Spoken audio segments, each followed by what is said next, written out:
6வது கோப்பையை தூக்குவோம். மும்பை ரசிகர்களுக்கு உறுதியளித்த ரோஹித் சர்மா. ரசிகர்களுக்கு காத்திருக்கும் கொண்டாட்டம்.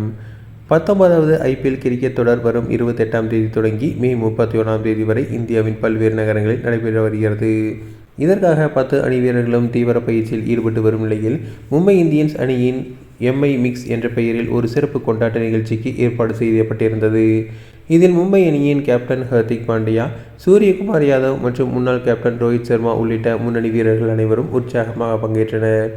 இந்த நிகழ்ச்சியின் போது ரசிகர்களிடம் பேசிய ரோஹித் சர்மா, உங்களுக்காக 6வது ஐபிஎல் கோப்பையை வெல்ல நிச்சயமாக முயற்சிப்போம் என்று உறுதியளித்தார். ஏற்கனவே ரோஹித் சர்மா தலைமையிலான மும்பை இந்தியன்ஸ் அணி 5 முறை சாம்பியன் பட்டம் வென்று சாதனை படைத்துள்ளது குறிப்பிடத்தக்கது. தற்போதைய அணியின் கேப்டன் மாற்றம் உள்ளிட்ட பல்வேறு விவாதங்கள் போய்கொண்டிருக்கும் நிலையில் ரோஹித் சர்மாவின் இந்த அதிரடி பேச்சு மும்பை ரசிகர்களிடையே பெரும் உற்சாகத்தையும் நம்பிக்கையையும் ஏற்படுத்தியுள்ளது. மும்பை இந்தியன்ஸ் அணிக்கு போட்டியாக சிஎஸ்கே அணியும் கோப்பையை 5 முறை வென்றுள்ளது. யார் அதிக முறை வெல்லப் போகிறார்கள் என்ற போட்டி இந்த சீசனிலும் நடைபெறும் என கூறப்படுகிறது. மேலும் மும்பை இந்தியன்ஸ் அணிக்கும் சென்னை சூப்பர் கிங்ஸ் அணிக்கும் இடையேயான போட்டி மிகவும் உற்சாகமாகவும் மிகவும் எதிர்பார்ப்புடனும் இருக்கும் என குறிப்பிடப்பட்டுள்ளது.